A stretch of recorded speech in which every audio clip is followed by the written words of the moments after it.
Տրամպը խոսեց այն մասին, որ սպառնալիքով է Հայաստանին եւ Ադրբեջանին բերել այդ փաստաթղթի ստորագրմանը, ինչը վկայում է այն, որ այստեղ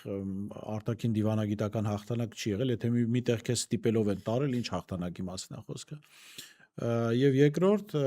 Տրամպը ասաց, որ սպառնացել է առևտրային այդ մաքսատուրքերով 200%-անոց։ Ես հատուկ նայել եմ, առևտրաշրջանառությունը մեր եւ Միացյալ Նահանգների միջև մեծ չէ։ Եթե վերցնենք արտահանումները, որի վրա պետք է սահմանվեր 200%-անոց մաքսատուրք, արտահանումը կարողացնում է տարեկան մոտ $45 միլիոն։ Այո։ Լավագույն ժամանակ, երբ նոր էր սկսվել ռուս-ուկրաինական այս թեժ իրավիճակը, $80 միլիոն է եղել եւ հիմա իջել է կրկնակի իջել է 40-45 միլիոն $։ Ընդհանուր առևտրաշրջանությունը 270 Պարզ է, չէ, որ $45 միլիոն վրա 200%-անոց մաքսատուրքը չի ստիպել Փաշինյանին գնալ Վաշինգտոն։ Այդ դեպքում ինչը կարող էր ստիպել։ Ես էլ այդ հարցը ինձ էլ էր հետաքրքրում, ես էլ եմ դրան անդրադարձել։ Եվ նաև ես այսպես նայել եմ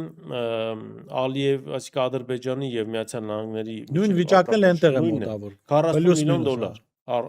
Ադրբեջանից արտահանումը, $960 միլիոն ներմուծումը։ Ես կարծում եմ Տրամպը սա ուղղակի տնտեսական խաղակարգը խաղացնում է ժողովրդների ուշադրությունը շեղելու համար, բայց այստեղ տնտեսական չի։ Եվ ես էլ այդպես ռետորական հարց եմ միշտ բարձրացնում, թե այդ ինչ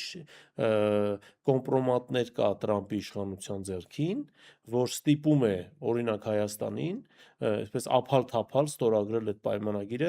չմտածելով կամ գուցե չհասցնելով անգամ մտածել դրա աշխարհաքաղաքական հետևանքների մասին։ Օրինակ Ալիևի պարագայում ես կարծում եմ շանտաժ եղել է կապված Իրանի դեմ ապագա ռազմական գործողություններում, որ Ալիևը աներկբա կատարի բոլոր այն պահանջների, ինչ որ կասի իրեն Տրամպը։ Միգուցե Հայաստանի հետ կապված էլ նման